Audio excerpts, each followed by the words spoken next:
తాకట్లో ఉన్న మీ బంగారాన్ని విడిపించి ఆ రోజు ఆన్లైన్ రేటుకి కొంటాం. Sharma gold company. నమస్కారం, సుమన్ టీవీకి స్వాగతం. నేను మానస. ఈ రోజు మనతో పాటు ఉన్నారు ప్రముఖ జ్యోతిష్యులు, శ్రీ చక్ర పీఠం వ్యవస్థాపకులు బ్రహ్మశ్రీ ప్రదీప్ జోషి గారు. వారితో మాట్లాడదాం. గురుగారు నమస్కారం అండి. శ్రీమాత్రే. గురుగారు, ప్రథమ పూజ్యుడైన ఆ వినాయకుడి పండగ వినాయక చవితి వచ్చేసింది ఆగస్టు 27న. మరి ఈ రోజున వినాయకుడిని ఏ విధంగా పూజించుకోవాలి, అసలు పురాణాల ప్రకారం ఏ విధంగా ఉంది తెలియచేయండి. శ్రీ గురుభ్యో నమః. శ్రీమాత్రే నమః. వక్రతుండ మహాకాయ సూర్యకోటి సమప్రభ నిర్విఘ్నం కురు మే దేవ సర్వకార్యేషు సర్వదా. శ్రీమాత్రే. శ్రీ మహాగణాధిపతి. ఈ ఒక్క శ్లోకాన్ని బాగా గుర్తుపెట్టుకోండి. అతి శీఘ్రవు ప్రసన్నవుతౌ కలౌ చండి వినాయకు. ఈ కలికాలంలో శీఘ్రంగా ప్రసన్నమయ్యేటువంటి దేవీ దేవతలు ఇద్దరు. వాళ్ళెవరు అంటే చండి మరియు వినాయకుడు. అందుకే భాద్రపద మాసం వినాయక నవరాత్రులు, ఆశ్వేజ మాసం వచ్చేస్తే దేవీ నవరాత్రులు. ఇవి రెండూ తప్పకుండా అందరూ పాటించాల్సినవి నవరాత్రులు. ఆ సిద్ధి వినాయకుణ్ణి, మహావినాయకుణ్ణి, గణపతిని, విఘ్నరాజుని, విఘ్న వినాయకుణ్ణి మీరు ఎన్నైనా పేరు చెప్పండి, ఆయన్ని పూజిస్తే ఆయన తొందరగా ఇష్టపూర్వకంగా మనకి కోరికలు నెరవేరుస్తాడు, మనని అనుగ్రహిస్తాడు. విద్యా బుద్ధులను సిద్ధిని ఇస్తాడు. విద్య, బుద్ధి, సిద్ధి ఈ మూడు ఇచ్చేటువంటి ఏకైక దేవత ఎవరు అంటే గణపతి. విద్య ఇస్తాడు, బుద్ధి ఇస్తాడు, సిద్ధి ఇస్తాడు. ఈ మూడింటిని బాగా గుర్తుపెట్టుకోండి. విద్య అంటే జ్ఞానం, అంటే మన జ్ఞానం అంటే కూడా వేరే ఉంటుంది. విద్య అంటే నువ్వు ఏదైనా సరే నేర్చుకునే శక్తిని ఇస్తాడు. బుద్ధి విచక్షణ, ఏ పని చేయాలి ఏ పని చేయకూడదు అది కూడా ఇస్తాడు. సిద్ధి ఏదైనా ఒక పనిలో పూర్తిగా ప్రావీణ్యతనివ్వడం సిద్ధి. సిద్ధి పొందడం అంటే ప్రావీణ్యత పొందడం. సో ఈ మూడు ఇస్తాడు. విద్యను, ప్రావీణ్యతను, విచక్షణను మూడింటిని ఇస్తాడు. అలాంటి స్వామిని గనక మనం కొలిస్తే ఇష్టకామ్యార్థాలు నెరవేరడంలో సందేహమే లేదు. తప్పకుండా మన కోరిన కోరికలు నెరవేరుతాయి. ధర్మబద్ధమైన కోరికలు అయితే తప్పకుండా నెరవేరుతాయి, అందులో డౌట్ లేదు. కాబట్టి గణపతి ఆరాధన చిన్న పిల్లాడి దగ్గర నుంచి ముసలాడి వరకు అందరూ గణపతి ఆరాధన చేయాల్సిందే. అందరూ ఈ వినాయక నవరాత్రులు పూజించాల్సిందే. అయితే ఈ మధ్య ఈ మట్టి గణపతినే పెట్టండి, ఈ ప్లాస్టర్ ఆఫ్ ప్యారిస్ వద్దు, ఇవన్నీ కూడా చెప్తున్నారు. సంతోషం, మంచిదే. ఎవరైతే ఈ ప్రచారం చేస్తున్న వాళ్ళు ఎవరైతే ఉన్నారో దయచేసి మీరందరూ కూడా బక్రీద్ అప్పుడు నిద్రపోకండి. మీరు నిద్రపోతే మేము వచ్చి ముడ్డి మీద తన్ని మరీ లేపుతాం. కాబట్టి ఈ ప్రచారం చేస్తున్న వాళ్ళు ఈ ప్రచారం కూడా తప్పకుండా చేయండి ప్లీజ్. ఎందుకోసం అంటే మీకు మా వినాయక చవితి అప్పుడే మీకు ప్లాస్టర్ ఆఫ్ ప్యారిస్ విగ్రహాలు గుర్తుకొస్తాయి. కాబట్టి అదే బక్రీద్ అప్పుడు మీ గోమాతలు ఎందుకు గుర్తుకురారో మాకు అర్థం కాదు మాకు. సో బక్రీద్ అప్పుడు కూడా మీరు ప్రచారం చేయాలి కదా ఈ సెలబ్రిటీసు. కాబట్టి హైందవ ధార్మిక సోదరులు అందరూ కూడా ఇది బాగా గుర్తుపెట్టుకోండి. ఇప్పుడు ఎవడెవడైతే గనక ప్లాస్టర్ ఆఫ్ ప్యారిస్ విగ్రహాలని చెప్పి మన యొక్క అంటే పర్యావరణ సంరక్షణ గురించి ఎవడెవడు చెప్తున్నాడో వాళ్ళందరికీ థ్యాంక్స్ చెప్పి దాంతోపాటు అంటే షేక్ హ్యాండ్ ఇచ్చి మళ్ళీ ఇంకో చేయితోటి కొంచెం గట్టిగా నొక్కి, బాబు బక్రీద్ అప్పుడు నిద్రపోకండి, అట్లాగే ఏదో ఈ పై ట్రీస్ అన్నీ కూడా కోసేసి తీసుకొచ్చి సెలబ్రేషన్ చేస్తారు కదా క్రిస్మస్కి, అప్పుడు కూడా మీరు నిద్రపోకండి, అప్పుడు కూడా ఇదే ప్రచారం చేయండి, పర్యావరణ సంరక్షణ అది కూడా పర్యావరణమే కదా, అప్పుడు కూడా కాపాడండి అని వాళ్ళకి గట్టిగా చెప్పండి. మీరు ఇప్పుడు చెప్పినట్టు మళ్ళీ అప్పుడు చెప్పలేదంటే మాత్రం వచ్చి మిమ్మల్ని గట్టిగా తంతామని కూడా చెప్పండి. ఎందుకోసం అంటే ఎస్ నేను కూడా ఒప్పుకుంటున్నా, పర్యావరణ పరిరక్షణలో ప్లాస్టర్ ఆఫ్ ప్యారిస్ విగ్రహాలు అసలు మన దగ్గర లేనే లేవు. ఎప్పుడు ఈ మధ్య వచ్చింది టెక్నాలజీ వచ్చింది కాబట్టి ప్లాస్టర్ ఆఫ్ ప్యారిస్, ప్లాస్టిక్ లేనే లేదు కదా. సో మేము ఎప్పుడు కూడా మేము మట్టి విగ్రహాలతోటి పూజ చేసుకున్నాం, మేము ఎప్పుడూ చేయలే. కాకపోతే అందరికి ఎక్కువగా తెలియడానికి వినాయకుని యొక్క విగ్రహాలు మేము పెద్దగా పెట్టుకొని మేము కనిపించాలి, అందంగా కనిపించాలి. వినాయకుడు ఏంటి అనేది మాకు పెద్దగా మేము రూపం చూపించుకోవాలి. ఎందుకోసం అంటే ఆయన బృహదాకారుడు అని మాకు పేరుంది. కాబట్టి పెద్ద వినాయకుడిని మేము పెట్టుకుంటాం, పూజ చేస్తాం. దీనివల్లనే పర్యావరణం నశిస్తుంది అని అంటే ఇంకా దానివల్ల కూడా నశిస్తుంది కదా అని అది బాగా గుర్తుపెట్టుకోండి. కాబట్టి నేనేం చెప్తాను అంటే మీరు చక్కగా విగ్రహాలు పెట్టుకోండి, పూజ చేయండి. తర్వాత ఏదైతే కనుక వినాయకునికి ఏదైతే ఈ మండపాలు ఏవైతే ఉంటాయో అసలు ఈ ఒక సిస్టమ్ పాటించాలి. ఈ వినాయక మండపాలు ఉంటాయి కదా, ఇనుపవి ఏవైతే ఉంటాయో వాటికి ఒక తాడు కట్టి నిమజ్జనం చేయాలి. నిమజ్జనం అయిపోయిన తర్వాత ఆ తాడు పట్టుకుని గట్టిగా బయటకు లాగేసుకుంటే అయిపోతుంది. ఎవరిది వాళ్ళకి మళ్ళీ ఆ ఇనుము వచ్చేస్తుంది, ఇనుము దాని లోపలనే ఉండిపోతుంది. మళ్ళీ దాన్ని అంతా తీసి వీళ్ళందరూ వేలం పాట పాడి టెండర్లు వేసుకొని మరీ అమ్ముకుంటారు. లోపల ఇనుము ఏదవుతుందో మొత్తం పడిపోతుంది కదా. దానివల్ల పెద్దగా పర్యావరణానికి వచ్చిన నష్టం అయితే ఏం కనిపిస్తలేదు. కాబట్టి నేను చెప్పేది ఏంటంటే అందరూ మట్టి విగ్రహాలే పెట్టి పూజ చేయండి. కాకపోతే మండపాల వరకు మీరు పెద్ద పెద్ద పెట్టుకునేటప్పుడు పెట్టుకోండి. దానికి తగ్గట్టుగా మీరు ఏవైతే పాటించాలో ప్రికాషన్స్ అవన్నీ కూడా గవర్నమెంట్ చెప్పే ప్రికాషన్స్ అన్ని కూడా తప్పకుండా పాటించండి. ఎందుకోసమంటే ఈ మధ్య మొన్న ఒకటి జరిగింది, ఇది రామంతపూర్లో వినాయకుడిని కృష్ణాష్టమి కృష్ణాష్టమి రోజు ఉత్సవం చేశారు. పాపం వాళ్ళు ఇనుముది అదేదో రథం ఉన్నట్టుంది, తగిలి పాపం అందరూ చనిపోయారు, కరెంట్ షాక్ చనిపోయారు. అందుకే కొంచెం జాగ్రత్తగా ఉండండి ఆ విషయం మాత్రం అందరు. ఎందుకోసం అంటే మానవ తప్పిదం మనం చేసి మనం దైవం మీద ఆపాదించకూడదు. మన తప్పు మనము అలాంటివి చేయకూడదు. మానవ తప్పిదాలు మనం చేసి దైవానికి ఆపాదించకండి. కాబట్టి పెద్ద పెద్ద విగ్రహాలు కాకుండా భక్తి ప్రాధాన్యం, విగ్రహం కాదు ప్రాధాన్యత, భక్తి ప్రాధాన్యత, అది బాగా గుర్తుపెట్టుకోండి. సరే మనదంటే ఏదో చూపించుకోవాలి అంటే పెట్టుకోండి, కాకపోతే ఏంటంటే బొంగు కర్రలతో చేయించుకోండి. కింద బేస్ మాత్రం ఇనుము పెట్టుకోండి, కానీ పైన మాత్రం బొంగు కర్రలతో చేయించుకోండి. ఇనుము విషయంలో చాలా జాగ్రత్తగా ఉండండి. పెద్ద విగ్రహాలు పెడతారు, కరెంట్ షాకులు తగిలే అవకాశం ఉంటుంది, చాలా జాగ్రత్తగా ఉండండి. ఇక భక్తి ప్రాధాన్య విషయంలో వస్తే వినాయక చవితి రోజు ఏమేమి పూజ చేయాలి, ఎట్లా చేయాలని జాగ్రత్త చెప్తాను, ఇది ఫాలో అవ్వండి. ఇంట్లో విగ్రహాలు పెట్టుకోవాలి, తప్పకుండా విగ్రహం తీసుకొచ్చుకొని పెట్టుకోండి. వాస్తవంగా తృతీయ తిథి హరితాళిక వ్రతము గౌరీ వ్రతం అంటారు. ముందు రోజు తృతీయ రోజే గౌరీ వ్రతం. ముందు రోజే ఎక్కడైతే మనం వినాయకుడిని పెట్టుకుంటున్నామో ఆ వినాయకుడిని పెట్టుకునే ప్రదేశాన్ని మొత్తం శుభ్రం చేసుకోవడము, అన్నీ సిద్ధం చేసుకొని అక్కడ తమలపాకుల్లో గౌరమ్మ పెట్టేసేయాలి. అక్కడనే గౌరమ్మని ముందే పెట్టకుండా వినాయకుడిని డైరెక్ట్గా తీసుకురావద్దు. సో ముందుగానే పసుపు గౌరి చేసి ముందు రోజే హరితాళికా వ్రతం అని అంటారు. సో హరితాళికా వ్రతాన్ని అక్కడ చేసి గౌరమ్మని పూజ చేసి గౌరమ్మని పెట్టుకున్నాక వినాయకుని విగ్రహాన్ని తెచ్చుకొని ఆ విగ్రహానికి జల సంప్రోక్షణ, అంటే ఏదైనా దోషాలు జరుగుండొచ్చు తయారు చేసేటప్పుడు, కాబట్టి జల సంప్రోక్షణ చేసి వినాయకుని విగ్రహం తెచ్చినప్పుడు ఎలా తేవాలి, చాలా మందికి ఈ పద్ధతి కూడా తెలియదు. విగ్రహం తీసుకొస్తూ ఉంటారు, తేవాలి. పద్ధతి ఏంటంటే విగ్రహం మీరు సెలెక్ట్ చేసుకుంటారు. సెలెక్ట్ చేసుకోగానే ఏం చేయాలంటే విగ్రహానికి కళ్ళకి గంతలు కట్టాలి. కళ్ళకి గంతలు కట్టి మీరు కొబ్బరికాయ కొట్టి విగ్రహానికి హారతి ఇచ్చుకొని తీసుకురావాలి. కళ్ళకి గంతలు కట్టి తీసుకురావాలి. అంటే ఇంక మీరు ఈ విగ్రహం సెలెక్ట్ చేసుకున్నారు, ప్రాణ ప్రతిష్టాపన చేయబోతున్నారు కాబట్టి కళ్ళకి గంతలు కట్టి తీసుకొని రావాలి. స్వామివారి విగ్రహం తీసుకొచ్చిన తర్వాత మీరు మంగళవాద్యాలతోటి మేళతాళాలతోటైనా తీసుకొని రండి. తీసుకొని వచ్చిన తర్వాత స్వామివారిని కూర్చోబెట్టిన తర్వాత ముఖ్య ప్రాణ ప్రతిష్టాపన చేసినప్పుడు అప్పుడు కళ్ళ గంతలు ముందు అద్దం పట్టుకొని కళ్ళ గంతలు తీయాలి. తీస్తే అది ప్రాణ ప్రతిష్టాపన చేసినట్టు. అంటే ముందుకి బిఫోర్ ఆఫ్టర్ తేడా ఏంది అని అంటే కళ్ళ గంతలు అప్పుడు ఉన్నాయి, ఇప్పుడు లేవు. అంటే స్వామివారి యొక్క దివ్య దృష్టి ప్రాణ ప్రతిష్టాపన చేయడం వల్ల దివ్య దృష్టి మనకు వచ్చిందన్న భావన. సో దివ్య తేజస్సు అందులోపలికి వచ్చిందని మనం స్వామివారి కళ్ళను అప్పుడు చూడాలి. చూసి ఈ పూజా కార్యక్రమాలు స్వామివారికి ఏవైతే ఉంటాయో అన్ని రకాల పత్రులు అన్నీ తీసుకొని రావాలి. జాజీ పత్రం సమర్పయామి, దేవదారు పత్రం సమర్పయామి, అన్ని పత్రాలు తీసుకురావాలి. అన్ని పత్రాలు స్వామివారికి నివేదన చేయాలి. మెయిన్గా వెలగపండు, వెలక్కాయ లేకుండా గణపతి పూజ చేయకూడదు, బాగా గుర్తుపెట్టుకోండి. ఏనుగు చాలా ఇష్టమైంది వెలక్కాయ. సో వెలగపండును తప్పకుండా తీసుకురావాలి, అది పెట్టుకోవాలి. ఇలా వెలగపండు పెట్టి స్వామివారికి అన్ని నైవేద్యాలు పెట్టాలి, ఉండ్రాలు నైవేద్యం పెట్టాలి. అయితే ఇది ఒకటి బాగా గుర్తుపెట్టుకోండి, మహాగణాధిపతికి పెట్టిన నైవేద్యము తినడానికి పనికిరాదు, బాగా గుర్తుపెట్టుకోండి. అందుకే గౌరమ్మని పెట్టి పూజ చేయాలి. మీరు పెట్టే నైవేద్యం అంతా కూడా గౌరీ అమ్మవారికే నైవేద్యం పెట్టాలి. గణపతికి పెట్టిన నైవేద్యం ఒకటి ప్రత్యేకంగా ఉండ్రాళ్ళు, ఒక 18 ఉండ్రాళ్ళు చేసి, అవి ఉంటాయి కదా ఉండ్రాళ్ళు చేసి అక్కడ పెట్టాలి, లడ్డూలు చేసి అక్కడ పెట్టాలి. అవి ముట్టొద్దు, తినొద్దు. వినాయకుడి దగ్గరనే పెట్టాలి, ముట్టకూడదు మనం. మిగతాదంతా కూడా బ్రాహ్మణ నైవేద్యం పెట్టేటప్పుడు కూడా అది గౌరీ అమ్మవారికి నైవేద్యం చూపించాలి. వినాయకునికి నైవేద్యం పెట్టింది తినడానికి పనికిరాదు, బాగా గుర్తుపెట్టుకోండి. ఆ తర్వాత వినాయకుడి చేతిలో లడ్డు ఉంటుంది కదా గురుగారు, లడ్డు పెడతారు, అది వేలంపాటలో కొంటారు, అందరికి పంచుతారు, అది తినొచ్చు అంటారా? ఏదైనా గౌరీ అమ్మవారి మూలకంగానే పెట్టాలి, అది శాస్త్రం. స్వామివారికి పెట్టింది ఏది మనం తీసుకోవాలి, గౌరీ అమ్మవారికి సమర్పించాలి, తర్వాత మనం తీసుకోవాలి. లడ్డు వాస్తవంగా చాలా మంది లడ్డు వేలంపాట పాడిన తర్వాత చాలా మంది పొలాల్లో చల్లుకుంటారు, తినరు ఎవరు, మోస్ట్లీ కొంచెం తింటారు కానీ మిగతా అంతా పొలాల్లో చల్లుకుంటారు. తర్వాత ఏంది, ఇంకోటి ఈ నవరాత్రులు చాలా మంది ఏంటంటే ఇప్పుడు చేస్తారు.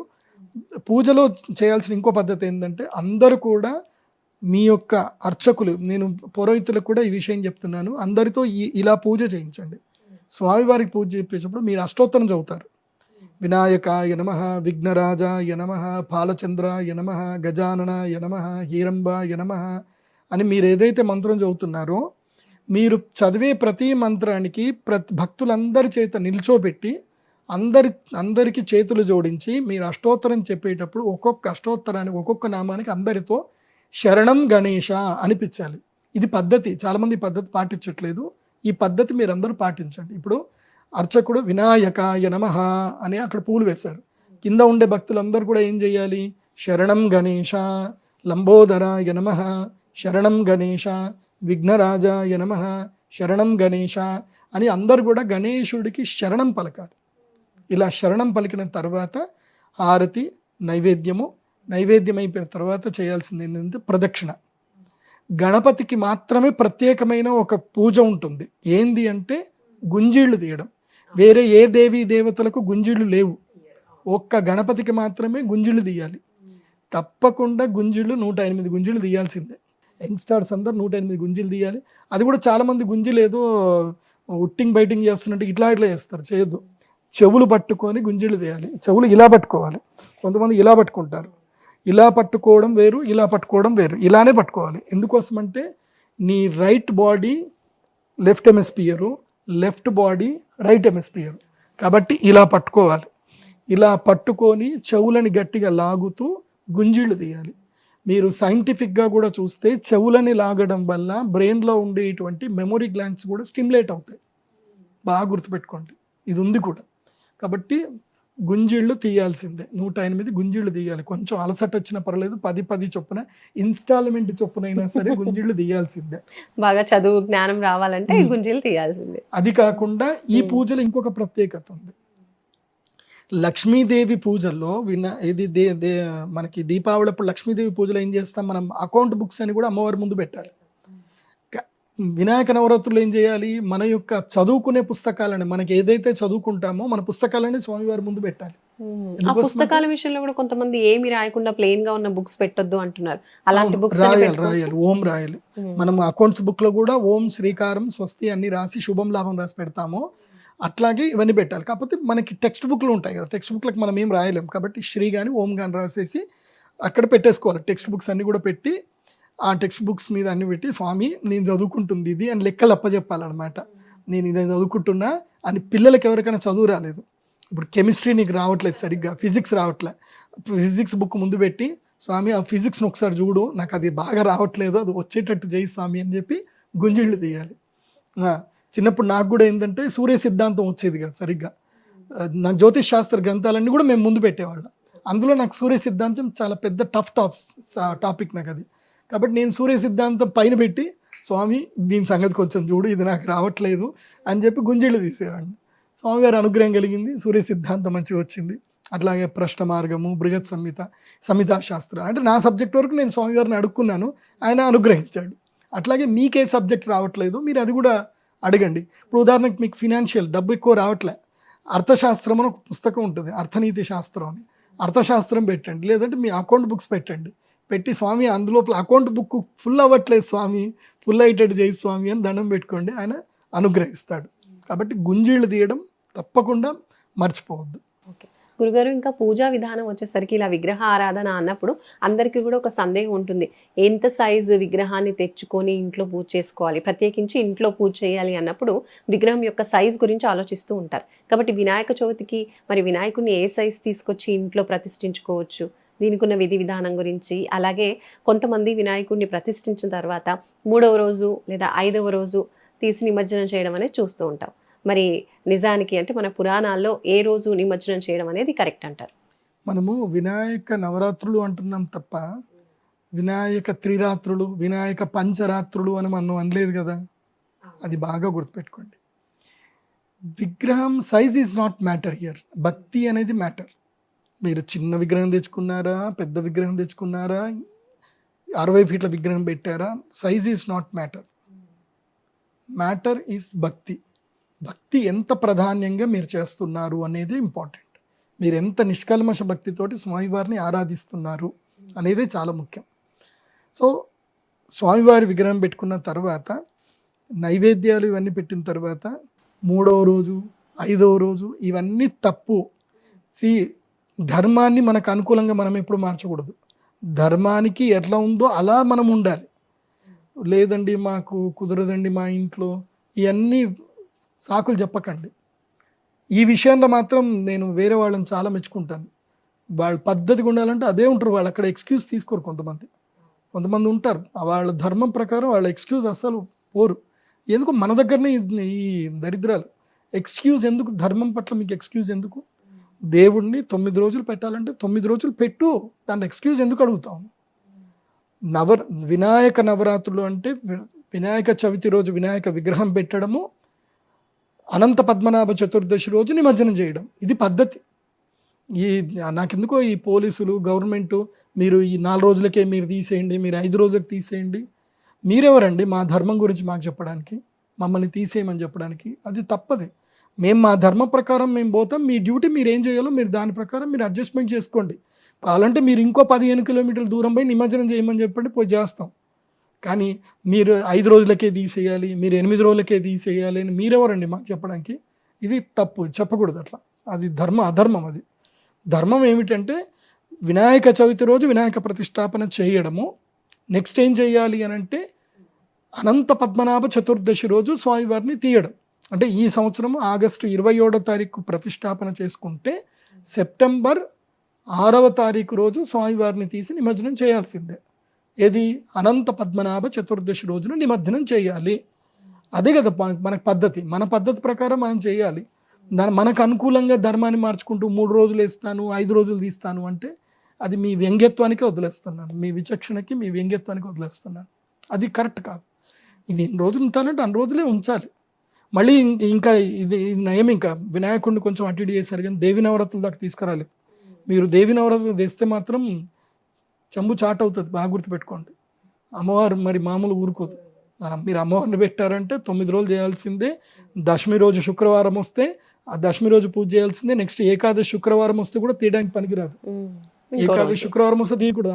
శుక్రవారం అమ్మవారిని ఎప్పుడు పంపించకూడదు. నెక్స్ట్ మీరు శనివారం మళ్ళీ నిమజ్జనం చేసుకోవాలి. వినాయక నవరాత్రుల్లో మీరు ఎక్స్క్యూజ్ చేస్తున్నారు. అందుకే కొన్ని విపత్తులు జరుగుతాయి. అందుకే ఎట్టి పరిస్థితుల్లో స్వామివారిని 9 రోజులు తప్పకుండా ఉంచి 10వ రోజు నిమజ్జనం చేయడమే పద్ధతి. అంతే. చతుర్థి టు చతుర్దశి అంతే కదా, 11 రోజులు అవుతుంది. 9 రోజుల తర్వాత నెక్స్ట్ నిమజ్జనాలు స్టార్ట్ చేయండి. మీరు తృతీయ త్రయోదశి చేయొచ్చు, చతుర్దశి కూడా చేయొచ్చు. కానీ 9 సంఖ్య అల్టిమేట్ సంఖ్య. నవరాత్రులు 9 రోజులు చేయవలసిందే. అందుకే ప్రతిరోజు పూజలో భజన చేయాలి. ఈ మధ్య భజన లేదు, ఏం లేదు. అందరు సినిమా పాటలు పెట్టి అట్లాంటి పిచ్చి పనులు చేయకండి. ఎందుకోసం అంటే మన సనాతన ధర్మంలో మన పద్ధతి ఉంటుంది. మీరు ఒకవేళ అపార్ట్మెంట్లో మీ పిల్లలతో ఏమైనా చేయించాలంటే మీరు డ్రామా చేయించండి పిల్లలతోటి. ఇప్పుడు ఈ వినాయక వ్రతానికి సంబంధించి ఏమేం జరిగింది మీరు ఒక డ్రామా క్రియేట్ చేయండి, పిల్లలతోటి యాక్టింగ్ చేయించండి, లేదంటే భరతనాట్యం చేయించండి, నాట్యం చేయించండి. ఆ దిక్కుమాల సినిమా పాటలు పెట్టి పిల్లలతోటి డ్యాన్సులు చేయించడం ఏంది? తప్పు. మనం స్టేజ్ దగ్గర పిచ్చి పాటలు, బూతు పాటలు పెట్టకండి. మన ధర్మాన్ని మనమే తప్పుదారి పట్టిస్తున్నాము. ఎందుకోసం అంటే మనమే అవహేళన చేసుకుంటున్నాం. ఈ తప్పు ఎవరు చేయకండి. సినిమా పాటలు, ఆ ఊఫర్లు పెడుతున్నారు, పెద్ద ఊఫర్లు పెడితే ఏమైపోతుంది? కొంతమంది గుండెకి చచ్చిపోతున్నారు. ఆ ఊఫర్లు డమ్ డమ్ డమ్ అని సౌండ్కి. సో కొంచెం పద్ధతి పాటించండి. ఎవరికి ప్రాణహాని జరగకుండా చూసుకోండి. ఏదున్నా ఇప్పుడు మహారాష్ట్రలో చూడండి, ఆడ సినిమా పాటలు ఉండవు. దేవాహో దేవా గణపతి దేవా పాటలతోటి చక్కగా అవి తాళాలు ఉంటాయి, వాటిని పట్టుకొని చక్కగా డ్యాన్సులు చేస్తారు. అందరూ టోపీలు పెట్టుకుంటారు, కాషాయ వస్త్రం పగిడీలు పెట్టుకుంటారు, బ్యాండ్లు కొడతారు. అలా సెలబ్రేట్ చేయండి. ఆర్టిఫిషియల్ సౌండ్ తోటి ఏందండి? బ్యాండ్లతోటి సెలబ్రేట్ చేయండి, బ్యాండ్లు కొట్టండి, నృత్యాలు చేయండి, వాద్యాలు కీర్తనలు చేయండి, జై గణేష అని పలకండి. ఈ దిక్కుమాన సినిమా పాటలు పెట్టకండి. మీకు యూట్యూబ్లో బోలెడు సాంగ్స్ దొరుకుతాయి మీ గణపతికి సంబంధించి, ఏవి డివోషనల్ సాంగ్స్ బోలెడు దొరుకుతాయి, అవి పెట్టుకోండి. వాటితోటి మీరు సెలబ్రేట్ చేయండి. గురుగారు, ఇంకో విషయం, విద్య చక్కగా రావాలి అని ప్రతి ఒక్క విద్యార్థులు కూడా చాలా మంది వినాయకుని పూజిస్తూ ఉంటారు. అలాగే అన్ని విషయాల్లో కూడా వినాయకుడిని చక్కగా ఆరాధించుకుంటూ ఉంటాం, కొలుచుకుంటాం. కాబట్టి ఈ 9 రోజులు కూడా విద్య రావాలి అన్నా, సిద్ధి బుద్ధి కలగాలి అన్నా చక్కని స్తోత్రం ఏదైనా పఠించుకోవచ్చు అంటారా విద్యార్థులు అందరూ? గణేష పంచరత్న స్తోత్రం అని ఒకటి ఉంటుంది. లేదా గణేష ద్వాదశ నామ స్తోత్రం కూడా ఉంటుంది. ముదాకరాత్తమోదకం సదా విముక్తిదాయకం కళాధరావతంసకం విలాసిలోకరక్షకం అనాయకైకనాయకం వినాశితే బదైత్యకం నతాశుభాషు నాశకం నమామితం వినాయకం అని. సో గణేష పంచరత్న స్తోత్రం ఉంటుంది. ఇది మీరు యూట్యూబ్లో కొట్టిన, గూగుల్లో కొట్టిన మీకు వచ్చేస్తుంది, PDF కూడా వస్తుంది. ఇది అందరూ ప్రతిరోజు చదవాల్సిందే. నేను వినాయక నవరాత్రుల్లో, మీరు ఇది బాగా గుర్తుపెట్టుకోండి, వినాయక నవరాత్రులు ఎక్కడ పోయినా సరే 9 రోజుల తర్వాత ప్రతి ఒక్కరికి కూడా గణేష పంచరత్న స్తోత్రం కంఠస్థం రావాలి. ఇది అర్చకులు బాగా ఇది అందరికీ నేర్పించండి. అర్చకులు అనేవంటి వాళ్ళు అందరికీ ఒక పేపర్లు, ఇప్పుడు వినాయక మండపాల్లో ఉంటాయి కదా, పేపర్లో ప్రింట్ తీసేసి అందరి చేతికి ఇవ్వండి. ఇది అయిపోగానే అందరూ హారతి అయిపోగానే అందరూ గణేష పంచరత్న స్తోత్రం చదవండి అంటే అందరితోటి చదివించి మళ్ళీ పేపర్ తీసి పక్కన పెట్టుకోండి. ఈ 9 రోజులు అందరికీ గణేష పంచరత్న స్తోత్రం కంఠస్థం వచ్చేయాలి. అట్లాగే వినాయక ద్వాదశ స్తోత్రం ఉంటుంది. లంబోదరశ్చ వికటో విఘ్నరాజో గణాధిప అని స్వామివారిది ద్వాదశ స్తోత్రం ఉంటుంది. ఆ ద్వాదశ స్తోత్రం కూడా కంఠస్థం చేయిస్తే అందరికీ మంచిది. ఇది తప్పకుండా నేర్చుకోవాలి. అయితే మీకు నిజంగా మీ ఇంట్లో వైపు చెప్తున్నాను, మండపాల వరకు అయితే చెప్పట్లేదు. ఇంట్లో వరకు అయితే గనక ఈ వినాయక నవరాత్రుల్లో 9 రోజులు ఏం చేయండి అని అంటే, మీ పిల్లలతోటి ఓం గం గణపతయే నమః, ఓం, ఇది ఎలా చదవాలో కూడా చెప్తాను, అలాగే చదవాలి. ఇప్పుడు ఉదాహరణకి నాకు ఇప్పుడు నేను చెప్పాను ఓం గం గణపతయే నమః అన్నాను. ఓం గం గణపతయే నమః, ఓం గం గణపతయే నమః, ఓం గం గణపతయే నమః ఇలా చదవకూడదు. ఓం గం గణపతయే నమః గం అన్నప్పుడు ఇక్కడ మీకు వైబ్రేషన్ రావాలి, పెదాల మీద వైబ్రేషన్ రావాలి. అలా వైబ్రేషన్ వచ్చిన తర్వాత గణపతయే నమః అనాలి. ఓం గం గణపతయే నమః గం అనాలి. ఈ వైబ్రేషన్ వచ్చినప్పుడు ఏం జరుగుతుంది అని అంటే, మన ఫేషియల్ నర్వ్స్ స్టిమ్యులేట్ అవుతాయి. ఈ ఫేషియల్ నర్వ్స్ ఎప్పుడైతే స్టిమ్యులేట్ అవుతుందో ఆటోమేటిక్గా మన బ్రెయిన్లో ఉండేటువంటి మెమొరీ గ్లాండ్స్ కూడా స్టిమ్యులేట్ అవుతాయి. ఇది ఒక సీక్రెట్. మకారం అనేటువంటి బీజాక్షరానికి ఒక సీక్రెట్ ఇది. ఓంకారంలో మకారం ఎట్లాగైతే అనుస్వారమో, గమ్ అనే అక్షరంలో కూడా మకారం అనేది ఒక అద్భుతమైనటువంటి స్టిమ్యులేషన్ బీజాక్షరం అది. అందుకే ఈ గణేష అథర్వ శీర్షం అని ఉంటుంది, అందులోపల ఉంటుంది ఓం గం గణపతయే నమః అని ఆ మంత్రం అక్కడే చెప్పారు మనకి. అందుకే ఓం గం గణపతయే నమః అనేటువంటి మంత్రమును అందరూ కూడా ప్రతిరోజు 108 సార్లు జపం చేసుకోండి, విద్యార్థులకు ప్రధానంగా. అది కాకుండా ఈ నవరాత్రుల్లో ఈ 9 రోజుల్లో ఏదైనా ఒక రోజు స్వామివారికి మినిమం 108 లడ్డూలు అంటే ఏంది, మనము పూరీలాగా చపాతీలాగా పూరీలు చేస్తాం కదా, పూరీలాగా చిన్న చిన్న చపాతీలు చేసుకోవాలి గోధుమ పిండివి. అందులోపల బెల్లం, కొబ్బరి ఉంటుంది కదా, ఎండు కొబ్బరిని బాగా తురమాలి. ఎండు కొబ్బరి తురిమి అందులోపల బెల్లం కలపాలి. అందులోపల కాజులు, ఇవి ద్రాక్షలు, ఎండు ద్రాక్షలు, బాదాంలు అన్నీ కూడా పొడి చేసి కలిపి, ఈ ఏదైతే కలిపినటువంటిది ఏదైతే తీపి పదార్థం ఉంటుందో కొబ్బరిది, ఆ పదార్థాన్ని మనం ఏదైతే రొట్టెలాగా చేస్తాం కదా, చపాతీలాగా, దాని మధ్యలో వేయాలి. వేసి దీన్ని చుట్టూరుగా ఇట్లా కలపాలి. అంటే ఉండ్రాళ్ళలాగా చేయాలి, లడ్డూలాగా చేసి నెయ్యిలో గోలించాలి, ఫ్రై చేయాలి, నెయ్యిలో గోలించాలి. అలా 108 లేదా 1008. యాక్చువల్లీ చెప్పాలంటే 1008. అందుకే ఈ గణేష అథర్వశీర్షం ఏం చెప్తారంటే, యో మోదక సహస్రేణ యజతి సవాంఛిత ఫలమవాప్నోతి. దీని అర్థం ఏంటంటే, ఎవరైతే గనక స్వామివారికి వినాయకునికి 1008 సహస్ర అంటే 1000 లడ్డూలతోటి ఎవరైతే స్వామివారికి యజ్ఞము చేసి స్వామివారికి నివేదన చేస్తారో, అంటే అగ్నికి నివేదన చేయాలి. అందుకోసం అంటే గణపతి అగ్నిస్వరూపం కూడా, కాబట్టి గణపతికి అగ్నిస్వరూపంలో నివేదన చేసి స్వామివారికి స్వాహాకారాలు ఇస్తే వాళ్ళకి సవాంఛిత ఫలం అవాప్నోతి, వాళ్ళు ఏది కోరుకుంటే అది నెరవేరుతుంది అని సాక్షాత్తు అథర్వశీర్షంలోనే చెప్పారు. ఇది నేను చెప్తున్నది కాదు. కాబట్టి వినాయక నవరాత్రుల్లో ప్రతి ఒక్కరు కూడా ఈ యొక్క గణపతి అథర్వశీర్ష యాగము చేయడం తప్పకుండా మర్చిపోవద్దు. లక్ష్మీ గణపతి యాగములో లక్ష్మీ గణపతి మంత్రం ఉంటుంది, లేదా మహాగణపతి మూల మంత్రం ఉంటుంది. ఆ మూల మంత్రముతో స్వామివారికి 1008 సార్లు లడ్డూలు నివేదన చేయాలి. నేతిలో ముంచి అగ్నిలో వేయాలి, నేతిలోనే చేయాలి, మళ్ళీ నేతిలోనే ముంచి వేయాలి. ఇలా గనక చేస్తే వాళ్ళకి కోరిన కోరికలు నెరవేరుతాయి. నేను చాలామందికి ఆ యాగం చేయించాను, వాళ్ళ కోరికలు అన్నీ నెరవేరాయి. They are doing well business. ఇప్పుడు మంచి బిజినెస్లు చేస్తున్నారు. కాబట్టి ఇలా మీరు యాగం తప్పకుండా చేయడం మర్చిపోవద్దు. ఇలా ఈ వినాయక నవరాత్రులు ఇవన్నీ కూడా చేయండి. చక్కగా టపాసులు పేల్చండి, డ్యాన్సులు చేయండి, సెలబ్రేషన్ చేయండి. ప్రసాదాలు ప్రతి ఒక్కళ్ళ ఇంట్లో, చాలామంది వినాయక నవరాత్రులు అనేసరికి ఎక్కడో ఒక చోట గట్టిగా ప్రసాదాలు చేయించి అందరు పంచుతారు. అట్లా కాదు, అందరి ఇంట్లో కొంచెం కొంచెం ప్రసాదం తీసుకొచ్చి అందరు కూడా పంచాలి. అంటే నీ వంతు సేవ అక్కడ ఉండాలి. చేతులు ఒప్పుకుంటూ పోయి అయిపోయిందారా తీసుకురా అని ఇట్లా అనకూడదు. పర్వాలేదు, కొంతమంది ఇప్పుడు అది కూడా వ్యాపారం చేసుకుంటున్నారు, చేసుకోండి. అందరికీ ప్రసాదాలు పంచండి. ప్రసాదాలు పంచకుండా మాత్రం నవరాత్రి బయట ఎవరు సెలబ్రేషన్ చేయకండి. ప్రసాదాలు తప్పకుండా పంచాలి. గణపతికి ప్రసాదాలు పంచితేనే ఆయనకి మీరు మెచ్చుతారు. అందరూ వచ్చి దండం పెట్టుకొని వెళ్ళిపోండి, మేము ప్రసాదాలు వేయమంటది కరెక్ట్ కాదు. ఇవ్వాల్సిందే ప్రసాదం అనేది. బూందీ లడ్డు అయినా పెట్టండి, శనగలైనా పెట్టండి, బొబ్బట్లైనా పెట్టండి, పులిహోర అయినా నైవేద్యం పెట్టండి, దద్దోజనమైనా పెట్టండి, తర్వాత ఈ వేరుశనక్కాయలతో పెట్టండి, లేదంటే పెసర్లతోటి చేయండి. ఇన్ని నైవేద్యాలు చెప్పేసి ఆల్మోస్ట్ 9 చెప్పా. అన్ని నైవేద్యాలు చేయండి. బెల్లం అన్నం కూడా చేసి పెట్టవచ్చు, పరమాన్నం చేసి పెట్టవచ్చు, సేమియా పాయసం చేసి పెట్టవచ్చు.